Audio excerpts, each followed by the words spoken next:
ये रिप्लाई में एडमिट भी कर लिया कि सेकंड मैरिज किया है. Lord, it would not amount to contempt since it does not satisfy the ingredients of contempt as given under section 2B of the contempt. Why there is a specific order? Lord, Is it a bi-party order or Yes, ex-party? bi-party order. Bi-party. So you had the knowledge Yes, ma'am. that such an interim order has been passed by the court. Yes. So why did you remarry? The interim order was that the effect of the judgment and decrees stay.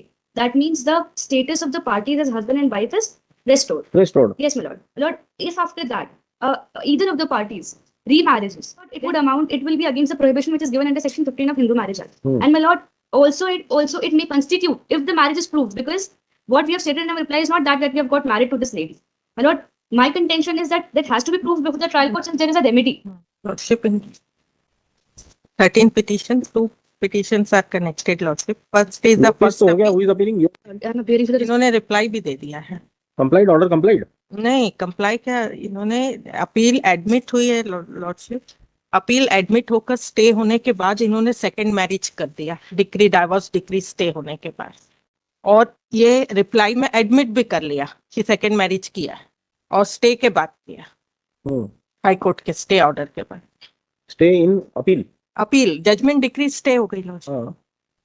तो stay के बावजूद इन्होंने शादी कर उसके ली? बाद शादी कर ली. इसलिए आपने कंटेम्प्ट लगाया. Contempt. Yes. Lord, it would not amount to contempt since it does not satisfy the ingredients of contempt as given under section 2B of the contempt. Why there is a specific order? Lord, Is it a bi-party order or Yes, ex-party? bi-party order. Bi-party. So you had the knowledge Yes, ma'am. that such an interim order has been passed by the court. So why did you remarry? The interim order was that the effect of the judgment and decrees stay. That means the status of the parties as husband and wife is restored. Restored. Yes, my lord. Lord, if after that either of the parties remarriages, then my lord, it would amount. It will be against the prohibition which is given under section 15 of Hindu Marriage Act. And my lord, also it may constitute if the marriage is proved, because what we have stated in our reply is not that we have got married to this lady.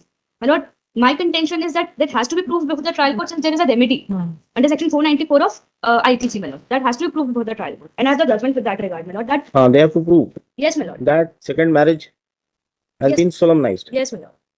So here we cannot punish you for contempt. Inquiry can. Lordship, kindly see the reply of the नहीं, they admit, respondent. they don't say that you have Marriage is not proper. admit कर रहे हैं आपको. My lord, my reply may be seen. अच्छा. Reply. May I read, Lordship? Relevant paras. Para 4, lordship.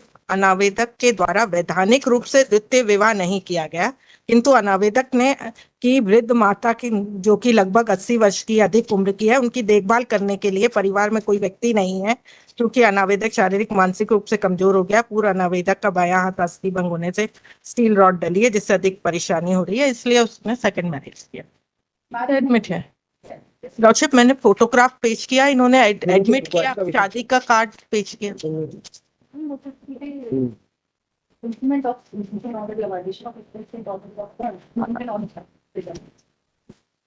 It is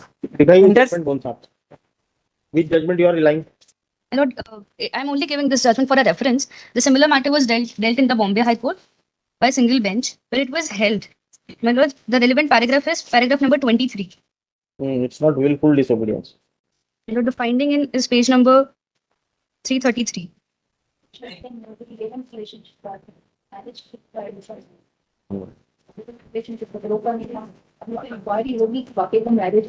live in का है. Living relation नहीं है. आप देखिए, मैंने मैरिज कंटेम्प्ट पिटीशन के साथ तो it's a matter of inquiry first. हाँ, इंक्वायरी तो मैटर हो गई, वो मैं नहीं बोल रही, लेकिन इन्होंने कंटेम्प्ट कैसे माना? It will not fall in the category of wilful disobedience. Contempt में पनिश जब कर सकते हैं जब when it is proved. Wilful, क्योंकि बोथ पार्टीज के प्रेजेंट में स्टे ऑर्डर हुआ. मैरिज नहीं किया, ये बोल रहे हैं हम लिव इन में है. नहीं और लिव इन में थोड़ी प्रोहिबिशन है. हां, as per the judgement and decree.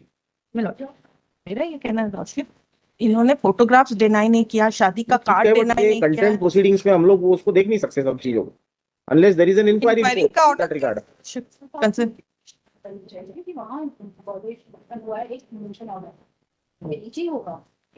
वो मैंने इंजंक्शन नीचे की कोर्ट ने दिया है. अच्छा, अपन ने दिया. ओके.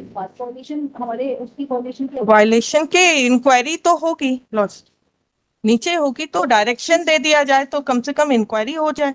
लॉर्डशिप, यहाँ तो ऐसे तो सब जन मैरिज करेंगे और डिनाई कर देंगे कि मैरिज नहीं है. दीजिए वहाँ आवेदन.